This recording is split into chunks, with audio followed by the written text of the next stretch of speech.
Hi, in this video, let's discuss how to solve this equation. So here we see this equation has a fraction. It also has this big expression.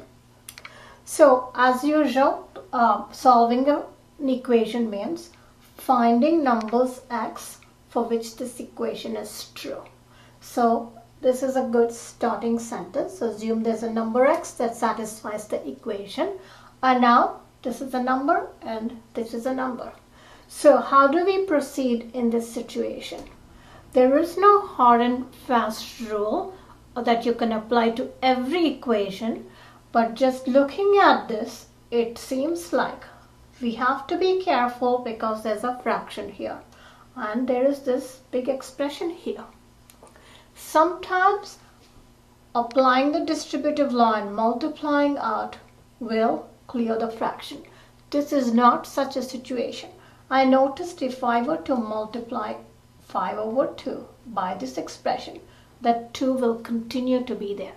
So I begin to have a strategy based on the equation. So that's not a good strategy. So I also see this is 5 over 2 multiplied by something equals a number.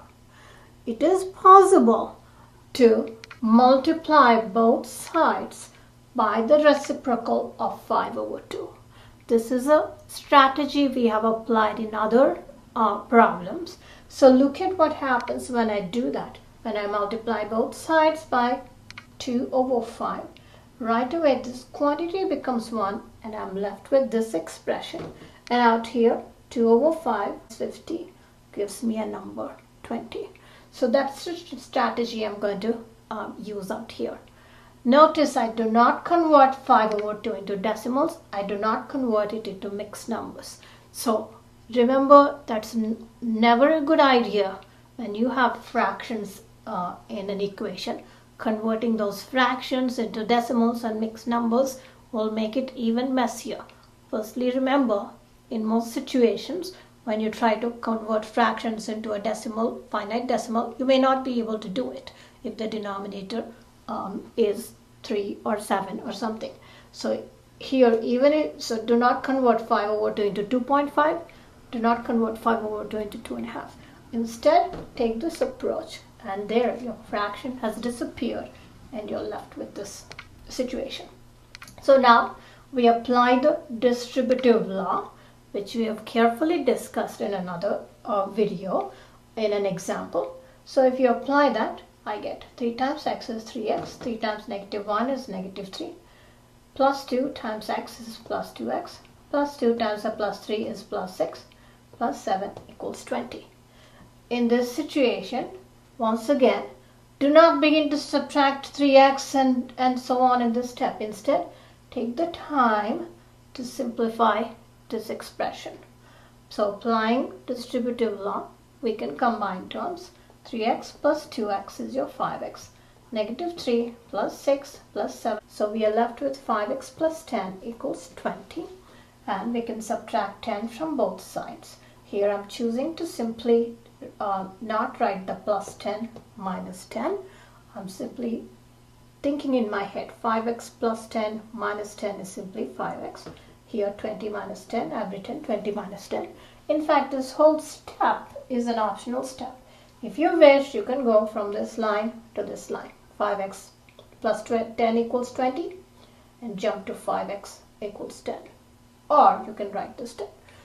Additionally, if you really feel here you want to write 5x plus 10 minus 10, you can also do that. It's really what you feel most comfortable with. At this point, we have 5x equals 10. We would like to divide both sides by 5. Do not do that in this step. Take another line to do that particular thought. We want to write up the steps so that every line clearly follows from the previous line. So if you skip this step, this line doesn't follow from this one directly. So keep this line and do the divide by 5 in the next line. Once again, remember, I choose to divide both sides by 5, not subtract 5, for the following reason. 5 times x equals 10. So if I divide both sides by 5, here I have 5 times x over 5. I can apply the cancellation law, cancel out the 5's and get my x. If you subtract 5 from both sides, you would have 5x minus 5 equals 10 minus 5. That's not helping you isolate x. So this is why 5 times x makes me think I should divide both sides by 5, and hence this step. Now here I have x equals 2. We claim x equals 2 is the solution, but not so fast. We need to do the check work. We need to put x equals 2 into that equation, and if that equation is satisfied, then we get to say x equals 2 is the solution to this equation. So let's go to the other board and do check work now. So here's the check work. I start out with the left hand side of the equation. I write it here. We would like to put x equals 2.